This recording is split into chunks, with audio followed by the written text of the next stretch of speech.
Andy McCarroll, thank you so much for joining me on Flop Culture. How are you doing? Absolutely fantastic. How are you? I'm good. Excited to talk about this. What did you pick as your flop? I picked the 1987, I wouldn't even say reverse classic, but Masters of the Universe, loosely based on the He-Man cartoon of the same name. What's your first memory of it? What was your introduction to it as a film? As a film, this was back in 1988, I think it came out over here. And this was before you'd have things like movie trailers, like you wouldn't have like a year's build up of this. It was just all of a sudden I looked in the Herald and there's a poster for a He-Man film, like a cartoon I absolutely love. I was like, oh my God, this has just arrived on the scene. Like you can kind of imagine it now, like, you know, Joker comes out and you're like, oh, Lady Gaga's in a Joker movie. It's like, this is, you know, the best thing that's ever happened to me. So convinced my mum and my nanny to bring me into the Savoy and to Scream 1 to see it. Perfect. Absolutely just blown away by it. And it didn't matter to me that nothing from the cartoon was in the film. That just didn't register with me at all. And it's just two memories I have. It was one of the best cinema experiences I ever had and one of the most harrowing video rentals I ever had, because as we're leaving, I don't know if you watched, there's a post-credit sequence. It's one of like the first post-credit sequence in history where Skeletor pops up after being killed and says, I'll be back. This frightened the shite out of my nanny, and she reacted in the way a normal 70-year-old woman would. She got her purse and started beating me over the head with it. And I'm holding on. I was like, Nanny. She's like, I know. It was like a samurai. You know, I've pulled the sword out. It can't go back until I've drawn blood. The purse is out. You're getting 50 whacks or I won't be allowed back in the city. Like, that's probably the best first memory answer I've ever gotten from anyone. It was like her body wasn't, like she wasn't in control. Like she was saying sorry to me as she was doing it. And I was just cowering in fear. The second reason I love it is, again, the video came out. It was about like 2 years afterwards it came out. And being a kid, I'd no concept of time. So I'd be going into the video shop like 2 weeks after the film going, is Masters of the Universe here? Like, no. So eventually, about 2 years later, I go in and the box is on the shelf. And we'd have a thing, myself, my mum and dad would go on a Friday night. And it was two for $5 or an Extra Vision. Again, why the podcast called Extra Vision. I'm trying to relive my youth. And I saw the box there. It was like the first one I saw had like the perforated cover to it. Like you could press in Skeletors on it. I don't know if you've seen the poster. It's absolutely fantastic. And just gripping onto this video. And I was like, can we just go get it now? They're like, no, we have to pick out our film now. And I'm just stressing out because I'm convinced someone's going to come in and take like 15 copies of He-Man off the shelf. And I was like, can we please just go up? Can we please just go up and get this now? And of course, my mom was an absolute git. So she was like, oh, he's stressed now. I'm just going to walk up every single aisle in the shop. Or maybe we'll get this one. Possible. Go up to the counter. The guy goes, oh, we've none of those left. I have a meltdown. I start screaming at them. The expression that I kept getting said, this is my world, you don't understand this. Eventually the guy, who I'd say probably was about 15 doing a part-time job, went, oh sorry, I was only joking. I just saw we actually have it here. And my mom was like, yep, no, this is not your fault. This is my fault for raising an idiot. So we go home and I was like, just the whole car trip. I was like, okay. And I was like, well, you have to have your dinner first. I was like, okay, come on. Right, okay, selfish. Give me my dinosaur chicken nuggets or whatever it was. So go upstairs, grand, film's on. So after about 5 minutes, ding dong, it's like, Glenn is at the door for you. I was like, I don't care, I'm watching He-Man. All right, go up to him. So Glenn, I'm still friends with Glenn, but Glenn could talk the ears off a goddamn elephant. Right. So he's there telling me all about, I played this man, I done this, I scored out, saw this girl, she was fancy. And I was like, will you please shut up? Next thing, ding dong, Sean shows up, ding dong, darn. So there's 4 of them in the room now, ruining your viewing experience. 4 lads in a room, what are they going to do in He-Man? They all, of course, they're fighting each other. Perfect, yeah. And in my room, which is kind of dangerous thinking about it in hindsight, we had like a glass lampshade directly over my bed, which absolutely seemed insane like having it in a boy's room. The sword of Osiris just dangling over my head at all times. So, of course, one of them, Darren, gets flying into it. He smashes the lamp. Glass goes in. He cuts himself to ribbons. My dad comes bounding up the stairs. Right, everybody out. Throws Darren, like Darren's bleeding from a head wound now, most likely has a concussion, just throws everybody out in the street. And I was like, thank you, Father, service has resumed. I can go back and enjoy my film. I was like, oh no, you're not watching that now. Takes it out, goes downstairs. I reacted as normally as possible. I was begging, please, please, please. Got up in the middle of the night, couldn't find it. He was out there hiding it somewhere. So driving back to the video shop, I am pleased. Like, please, can we keep it for another night? No. And there's just this break. And he just turns back to me and goes, don't know what you're getting so wound up about. Watched it last night. Absolutely shite. And I was just like, you watched it without me? Start trying to attack him in the middle of the car. So that is why I like the film. I can appreciate, coming to it now in 2023, you probably wouldn't have as many positive memories of it as I would. I love that, the nostalgia. You said there at the start that there aren't a lot of similarities to the movie in comparison to the actual cartoon TV show He-Man. But I suppose for anyone who doesn't have the context of who He-Man even is and what that show was, can you explain that a little bit? And like that, the kind of the lore, I suppose, before we get into the actual movie. So in the lore, Prince Adam is, the Prince of Eternia. Eternia is a kingdom, and Castle Grayskull is like, the Buckingham Palace at the apex of this. He has an enemy called Skeletor, which I'm sure most people will be aware of. Skeletor has this fantastic cast of characters that are his legion. They're always battling each other for control of this. He-Man has this, it's a cowardly cat called Krieger that when, he holds up the sword of Grayskull and says, I have the power, he turns into this, great big lion called Battle Cat. He has a floating wizard called Orko that he has. There's She-Ra showed up as well. She was like, literally, it was like they took the exact copy of like everything from the He-Man thing and just went, okay, let's put a woman on that. Let's slightly female this up. Yeah. And then she's his cousin, is she? Yeah, she's his sister, sorry. Sister, okay. Yeah. We I knew there was some we don't realise this relation. until like we're 3 seasons in. She's never mentioned, and all of a sudden a sister the same age shows up. Here's this toy. I mean, your sister has shown up.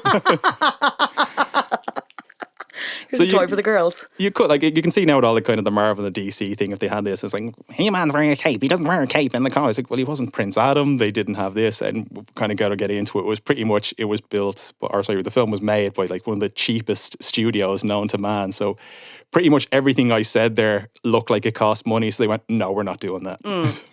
They had a lot of like production issues in terms of budget and stuff, like running out of budget. So that affected the filming of it a lot. But even before we get into that, what is Masters of the Universe, the film, about? What happens? So what happens is Skeletor has found what's called the Cosmic Key, which is able him to transport anywhere. He has used this to transport into the aforementioned Castle Grayskull. He has taken over the sorcerer and put her in some sort of weird force field. He-Man has found the guy who invented the Cosmic Key. He gets tracked down by Skeletor's forces, so he has to basically quantum leap his way out of there. He ends up at this weird planet, which turns out to be Earth, which for budgetary reasons is not Eternia. I did enjoy it. There's a lot of charm to it. At the start, it was kind of giving me Power Rangers vibes, but again, I suppose I also have to be like, this was shot in the late 80s. You know what I mean? Like, I have to give it some allowances there. When we got to Earth, I was like, I cannot believe this. And you've Courtney Cox, and she works in a diner, and she's getting dragged into this with her boyfriend, who she's breaking up with. But I found a lot of comedy in the Earth stuff. Now, I will say I did also find it kind of hard to follow, because the only possible way to stream this anyway legally without a dodgy link and without having to wait for it to like buffer for 800 years, you watch it on YouTube, but it's split into like 10-minute parts, which is the worst possible way to watch anything. Like, it's just, even if you had YouTube Premium, it's like, this is a miserable viewing experience. What was the viewing experience like for you this time around? Did you rewatch it for this podcast? Yeah, I rewatch this every kind of couple of years, because I'm like, in my head, this can't be as good as I remember it being. And I have to say, this time was very different, because I can't explain the rationale behind it, because I've listened to like the 3 seasons of Flop Culture. I know how the show works. The concept of you watching this film never entered my head when I suggested this.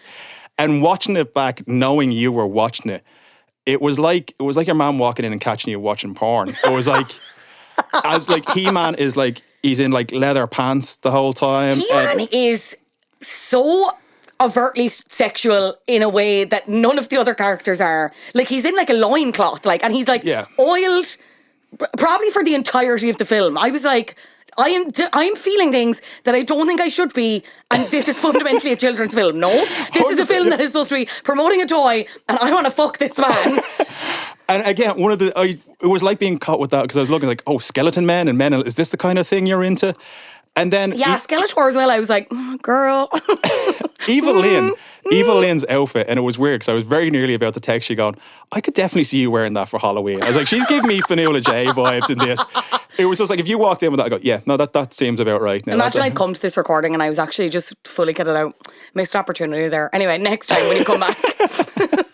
I unfortunately didn't get myself into Dolph Lundgren shit. Actually, on that, Dolph Lundgren had a fitness video where it's him on the beach in a leotard with a load of scantily clad women doing basically yoga and squats. Perfect.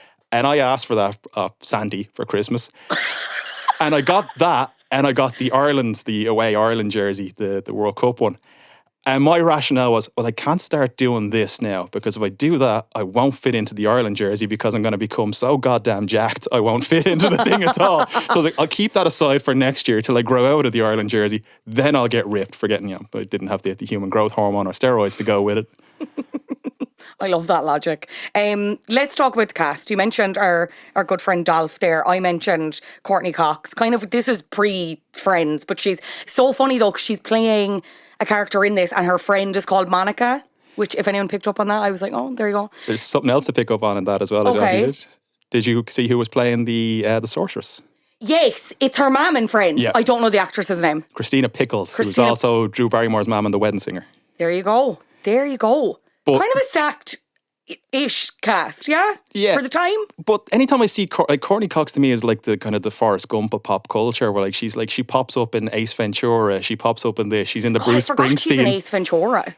But there's nothing in this where you would look at her and go, she's got potential. Like this woman is going to be in like, the biggest horror franchise, the biggest TV show of all time. When you see like Brad Pitt showing up in Thelma and Louise, you go, oh, this guy is someone to watch. Like, she's just incredibly, easy for me to say, incredibly bland, where you just look at her and you just completely forget everything she's been in up until Friends and Scream. This is the most nothing role ever either. And her character is actively, I know she's supposed to be like a teenager in this or whatever, and like grieving her parents. Sorry, can you explain this plotline to me? Because I was confused towards the end. Was the whole thing a dream? No, they sent her back to before when her parents died. So the rationale behind this was she was supposed to go to the beach with them, and she said no, she was going to study, but she really wanted to spend time with the boyfriend. So the parents did what most parents do if their kids aren't going to the beach with them. They took their plane out for a spin and crashed and died. Yeah, her dad is a pilot. So then... but then at the end, wait, okay, let's rewind here a second, right? So all of that is happening on He-Man's planet. He-Man quantum leaps and ends up on Earth. But the Earth he ends up on is a future when Courtney Cox's parents have died. Yeah, her parents have already died. She's leaving. So she's in the chicken restaurant that she works in. Weirdly enough, that chicken restaurant is also infamous because that's where the Rodney King beating took place. Jesus Christ. I am a fountain of useless information about this film. Oh my God. So she's got back. Her parents are dead at that point. She's leaving town, even though she has, a palatial house that she doesn't seem like she's actually selling, that her parents have left her. And she's just going strange. To get away. She's breaking up with the boyfriend. It's like their last kind of date together, and they're eating chicken in the car, and he's going to play... what's a concert? I was about to say match. I was like, that's not what people who music play. Anyway, he's going off to play that, and that's when the whole kerfuffle, that's when they get the key, because the quantum leap happens, then your man finds the key, and there's this whole international incident on Earth, and every Skeletor's trying to get the key, He-Man's trying to get the key. It's a nightmare.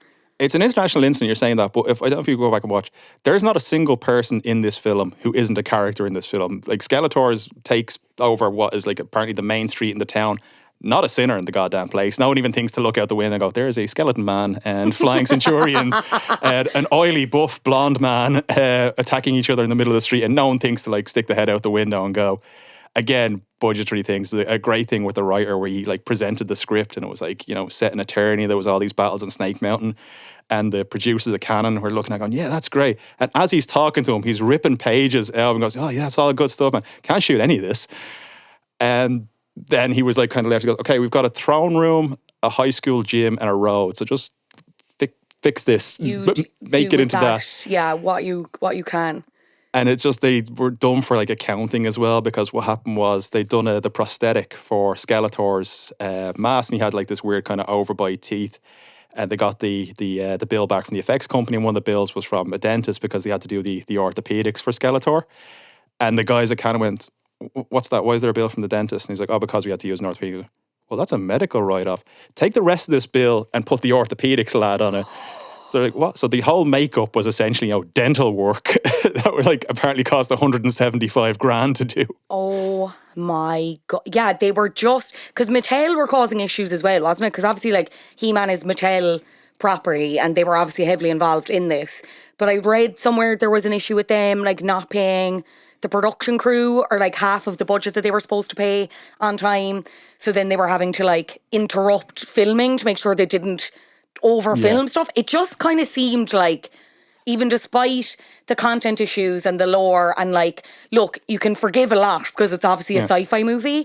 It just kind of seemed like they were a bit fucked from the off because of the powers that be and like Mattel obviously being really protective of the He-Man image and like them fundamentally wanting to sell more action figures or dolls. Like that was their bottom line.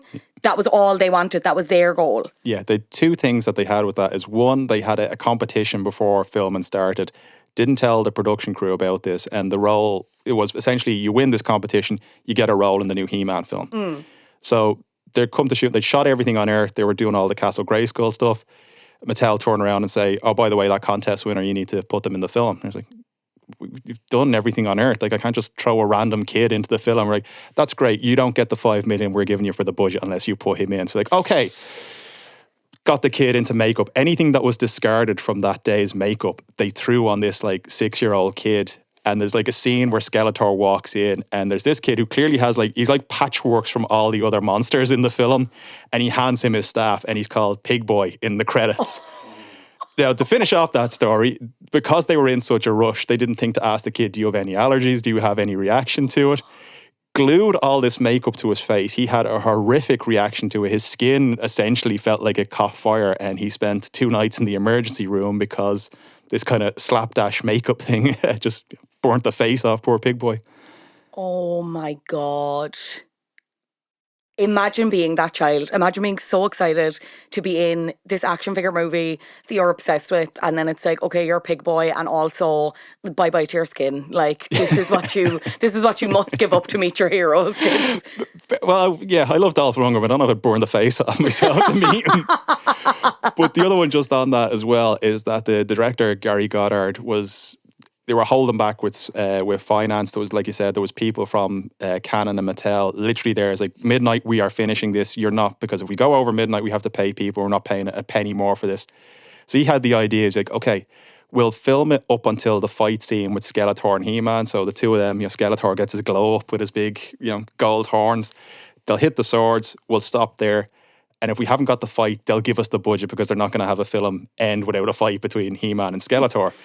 Famous last words. Really underestimated how cheap Canon were. When, oh, that's great, we'll just have it where they hit the swords and then that'll cut to black and then we'll say, the sequel, that's when they fight in. So he's like, oh, well, I can't have a film without the fight. I will pay for it myself. And they went, all right, Grant.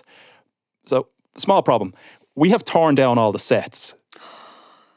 He's like, okay, so you can have Dolph Lundgren, you can have Frank Langella who plays Skeletor and have one cameraman. But you don't have a set, you don't have anything else. So if you notice, like, they're in this epic throne room, which is apparently like the biggest set that had been designed since Cleopatra. All of a sudden they hit swords, all the light goes out of the room, and it's basically them hitting each other with a guy standing in the background flicking a torch, trying to change the light between the two of them. They hadn't got the money for Skeletor's makeup, so he just inexplicably switches back to how he was just before he got the glow up. There's no rhyme or reasoning behind it. So it's just these two lads hitting each other with a strobe light in the background because they wouldn't give them the money to finish the film. That's because I do remember watching this, but watching it being like, something has changed here, and I can't quite put my finger on what. That's nuts. Like, that's absolutely. They really were just screwed from the beginning. Like, it was. And because I think it did like okay at the box office. I think it made 17 million then in North America gross, I think. Which so it came behind 2 films that I'm going to be honest, I'm not familiar with at all. Stakeout and The Living Daylights. But again, I think they were banking on the success of He-Man as the toy and the merchandise and stuff. But then ultimately, like the critics fucking hated this at the time. You mentioned it a bit at the start that it's kind of gone on to get this cult status, but at the time I was reading a couple of the reviews like calling it slapdash, and Frank Langella is kind of universally applauded for his performance as Skeletor, but then everything else is a bit like, what's going on, you know? Yeah, I love that. Like Frank Langella, like was reading things like Joseph Conrad's like Heart of Darkness and Many Faces of Evil. Like there's lines in it. He's like, He-Man, tell me about the loneliness of good. Is this comparable to the loneliness of evil? And Dolph Lundgren, who was only learning English at the time, is like, huh? Yes. And it's like he's trying to like ad-lib and go back and forth with him, and Dolph Lundgren's like, oh sweet Jesus. There's actually a story, Sylvester Stallone, how Dolph Lundgren, kind of his breakout role was Drago in Rocky IV, which came out about a year or two beforehand. He has 8 lines in that film. And I'll tell you, they worked hard to get those 8 lines from him. Stallone came to visit the set because Stallone had a deal with... Actually, one of the reasons Canon went bankrupt is because they paid Sylvester Stallone $12 million to make a film called Over the Top about arm wrestling that, done about as well as an arm wrestling film's going to do. Jesus Christ. And he's talking to the producer and he's like, he goes, actually, we've got an old friend of yours playing He-Man. And he looks up and sees Dolph and he's like, tell me you didn't give him lines. And I was like, oh, okay, so this film's going to be doomed from the start. You've got like Meg Foster, who's Evil Lynn. She thinks she's in Lady Macbeth. You've Frank Langella over here, the classical actor, and you've Dolph Lundgren reading like Swedish to English dictionary, trying to And part of it, he thought he was he was supposed to be dubbed in the film. Right. So they were going to do like the way they done with Arnold Schwarzenegger, his early films. He was dubbed over with an American accent. So a lot of the takes you'll hear, like, it's very wooden because all Dolph Lundgren learned English from was Sylvester Stallone and Dracula. So you hear a lot of that in his performance. He's like, hey, why don't you get out of here, Skeletor?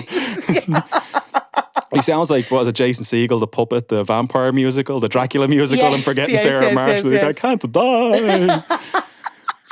And because, again, running out of money is like, we can't afford to pay someone else to do this. Yeah, so well, grand, fuck it, one take, there you go, done. We're in it now. Do you think some of the reviews were fair though? Like what is it about the movie that keeps you coming back? I know there's obviously a lot of nostalgia and childhood memories and stuff like that, but what do you think about the film works even in 2023? Like, to me, this was basically my Star Wars, and they were kind of touting it as that as well, weren't they? Like, there's literally a scene in it that they're ripping off Empire Strikes Back where all the bounty hunters show up and you can clearly see them going, here's our 4 new toys. I mean, here's our 4 new characters that you're all going to know and love. And it's like, a guy with a little hook for a hand and like, yeah, we can sell hooks. Like, absolutely, completely impractical. He does not use the hook once in the film. You have a frog lad with 2 little machine guns on his cheek that obviously they didn't have the money to get them to fire. So, the toys will have bullets to come out of that.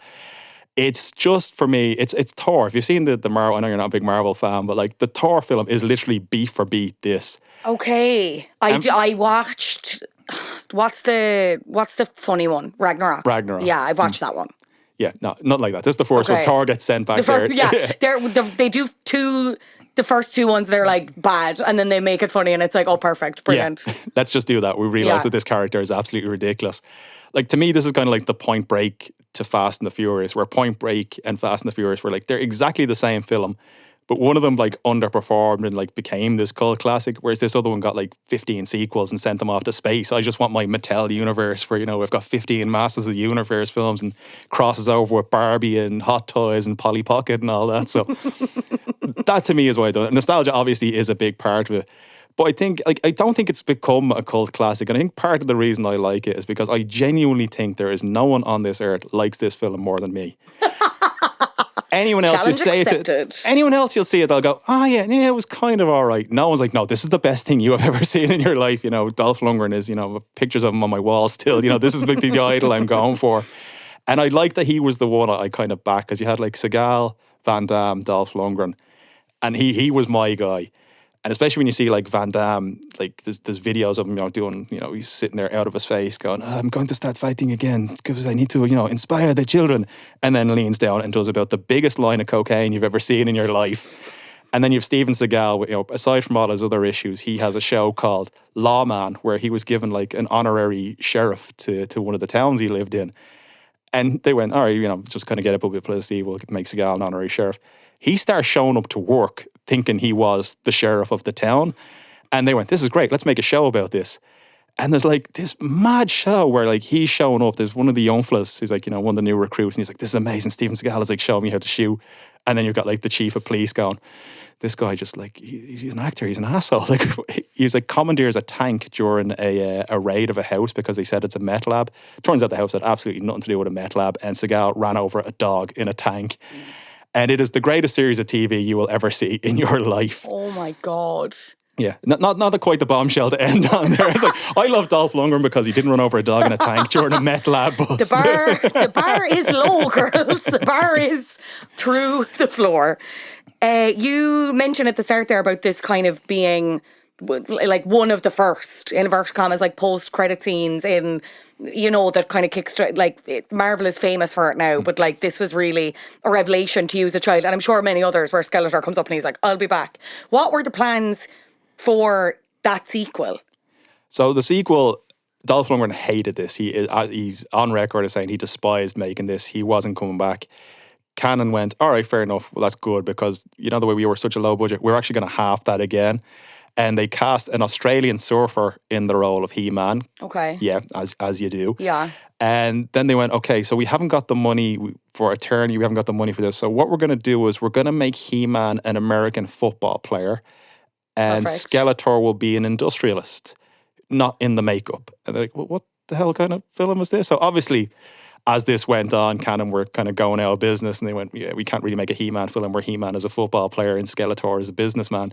So what we'll do is we'll take all of these costumes and we'll give them to Jean-Claude Van Damme, because he's making a film called Cyborg that doesn't have any costumes.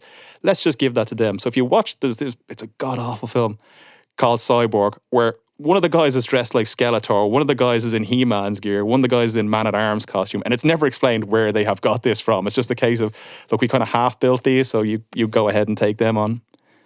So is that viewed as a sequel to, even though it's sequel to Masters of the Universe, even though it's like a totally different film? It's nothing to do with it, but it was listed like this. If you look at there's like cinema listings where it's like called Cyborg, Masters of the Universe 2, even though like there's no one called He-Man, there's no one called, it's no connection to it at all. It's literally just like, I found these bundle of clothes on the floor. Can you put them in your film? It's just beyond strange. They have been kicking around a reboot for a while, and like we're talking since kind of, I think it was initially being developed in 2004, and then Sony took over the rights from Warner Brothers in 2009, and then you'd all, like, again, one of these cursed projects where it's like there's constantly people coming in and out. I think John M. Chu was signed on to direct in 2012. He left. We had Noah Centineo cast as He-Man. He left, I think, during the pandemic. So I think now we have someone called Kyle Allen is going to play He-Man. Netflix has the rights. This is as of the start of last year, 2022. Dave Callahan is writing a new draft of the screenplay, and I think they were scheduled to be filming in New Mexico this year. I don't know. Yeah, that's gone for a hop as well. The thing that sticks out for me is like, they keep casting people as He-Man who look like they weigh about 150 pounds soaking wet. I don't know. When I read the Noah Centineo name, I was like, I can kind of see it from an acting perspective. Not sure, but then I'm also like, not being funny, how good of an actor do you need to be He-Man? As Dolph kind of illustrated. But okay, so this has been kicked around again. Do you think this is ever going to see the light of day? And if it does, what would you like to see in a reboot? Would you like a movie? Would you like a TV series? Do you have anyone in mind casting wise? Or are you just like, can you leave this the fuck alone because it's perfect as it is? I wouldn't quite say it's perfect as it is. I think there's one or two things you could tweak in it now. But I'd love to see a film of it being done. But again, I think you need to cast a kind of an unknown in this. And I think what's going to happen is, because Barbie has done so well, Mattel immediately took the wrong message from this. And we are going to put 47 projects into development now. We are going to take every goddamn thing we have here and just throw it on the screen. There's no one at the moment that I'd say, oh yeah, they'd be great in it, because that kind of action star doesn't really exist anymore. No. Like, the only one closest you have to The Rock, and I absolutely fucking despise The Rock, so the only reason I'd want him in it is... He's not He-Man. No, he's not even Black Adam. The fact he like changed the entire script of this character that's been around for years to kind of suit him, and is god-awful social media, and it annoys me that people get into it. Like, there's one he posted on Valentine's Day. He's like, oh, I came home, the wife is after surprised me. And there's all these rose petals on the ground, and his, conveniently enough, his new flavour of tequila is there facing forward. Yeah, perfect. And his first instinct is like drop to the ground and take a picture and write 3 paragraphs about, how Terramina, or whatever the goddamn piss is called, is, oh, that's for sale now. Thanks to all my wife. And it's like, and everyone's commenting, oh, that's so sweet that she done that for you. It's like, she didn't do that for you. Clearly someone has set this up. I feel like I'm the only one that sees this, and he's like, pictures of him like fishing alone. Oh, it's great time for the mind. I was like, there's a professional photographer with you. Yeah. Like, there's 15 different photos with 15 different poses. Like, you are not on your own. Yeah. No, he's not He-Man. I do think it would have to be your man, Kyle Allen, who was cast. He has a load of credits, but like nothing that I'd be familiar with. He was in West Side Story, American Horror Story Apocalypse. Actually, Alan Richardson, the guy who plays Jack Reacher. Yes. Because he has that fire hydrant head. That'd be fantastic. Yeah. They absolutely have to have a rectangular shaped head. Yeah, fire hydrant head. That's exactly what you need. If they're not blonde, can pull off some kind of... Because you're actively coming up against Dolph and that gorgeous head of hair of his. Like he had the feathered hair in the cartoon. He has a kind of a bob, like a Karen haircut, which I don't think you could get away with now. No, truly not. I'd say they'll give him a mullet or something, will they? He'd probably have a shaved head in this. It's going to be a gritty, urban, retelling of the He-Man story. I want that though. But like, I think the difficulty, and I don't think He-Man, and again, maybe I'm wrong because I'm not a child, you know what I mean? But I don't think He-Man... Hard not to take that personally. You look me right in the eye. Sorry, I am not a child. But I mean, even, I suppose the direct comparison I'm making is with Barbie. Barbie is still like very, obviously so well established as a brand. You have kids who are like even beyond the film, before the film came out, children fundamentally are still playing with Barbies, know who Barbie is, are interested in Barbie. She's doing all these different things, blah, blah, blah. Can the same be said for He-Man? Again, this is the point where I'll say, I don't know, I don't have children, and I am not a child. I'm not keeping up to date on the goings on of He-Man as an actual playable toy and figure. So like, when I hear of all these Mattel projects, the only one that I thought stood out and worked, obviously, was Barbie, right? Again, I'm not sure how you felt about the film. We could argue about that. That's different. But even if you were to look at, like, the other projects that are coming out, like Polly Pocket, not really sure how they're going to do that, given there are obviously a lot of similarities to Barbie in some ways, demographics, all that jazz. Like the Uno game, Barney, like a couple of other things. You're dead right in that Mattel have taken the wrong message from this and just been like, we have all of these things that we can make movies out of. And I know they'd already done it with this. I just don't know if they should do it again because I just don't know if anyone really... I'd want to just lean into how camp and ridiculous it is. Like, yeah, I think it could work from that perspective, but I think it has to be extremely self-aware. Yeah, it has to be very knowing. But I don't know if they'll do that. They'll try and do it like they done with G.I. Joe, where they took all the colour, all the ridiculousness out of G.I. Joe, and they were all just wearing these like bland black military suits. And it's like, you're not making this film. You made a great point there. No one is playing with G.I. Joe or with He-Man now. You're making this film for me. So make this as 1987, as stupid, as camp, as feathered hair. Funny. And that doesn't mean you can't have like good action sequences or whatever. I don't know, maybe that's the issue that I think modern actions have. I think they can only be one thing. They don't have to be, especially if it's drawing on references like this, Yeah, you could do something like what 21 Jump Street done, like that, where it's kind of like, we're not going to do it like a straight lace to that. We are taking the premise of this, but doing it in a way that we know this is absolutely goddamn ridiculous. There's like 30-year-olds going back to high school and lean into it with that standpoint. But I think you can make a good kind of sword and sandals action film out of that, as we saw with Thor. Just don't take it too seriously. It's more like kind of Ragnarok than that with the original. Okay, what's your elevator pitch as to why this flopped? But I suppose also why people should seek it out, should they wish to. I think it flopped because it was too similar to better things at the time. I think you had like Star Wars around at the time as well. You said there the ones it was up against, like The Living Daylights was a Bond film. This was done, like this didn't get any evening showings on any of the screen. It was kind of aimed very much at kids. And I think there is a lot of adult stuff in it that people would get and people would enjoy in this. If you're a fan of the Marvel movies, if you're a fan of Thor specifically, this is a far better version of Thor, in my opinion. And I think it does hold up. I think the special effects are fantastic. I think you have things like the matte paintings, like the effects haven't aged as badly as it has. And what I love about it is everybody in this film genuinely thinks they're making something good. Like everyone has come in here 100%. Like Frank Langella as Skeletor is just... He thinks he's in like a Shakespearean play. Eva Lynn, it was probably one of my first crushes as well. I was obsessed with her. I had way too many pictures of Eva Lynn on the wall. And it just, the cast, the characters, the music is fantastic. And it's just fun. It is just absolutely self-aware in a way that films at that time weren't really. And it's just, it's got big, muscly action men hitting each other with swords, and that's my jam. It is very charming. I would encourage people to seek it out for a laugh if you're in any way interested in that genre. Andy, what a pleasure it's been. Where can people listen to Extra Vision? You mentioned it at the top. And where else can people listen to you, read stuff you write, anything like that? Yeah, so Extra Vision podcast is on with the legally spelt with an E instead of an X, just in case. I know they were in receivership, so I don't get sued. Yeah. And I also write for Geek Ireland as well, so I have various musings and thoughts on that. So if you don't get sick of me listening to me, you can read me and put me away at any time. Amazing, love it. Andy McCarroll, thank you so much for joining me on Flop Culture. Thank you so much.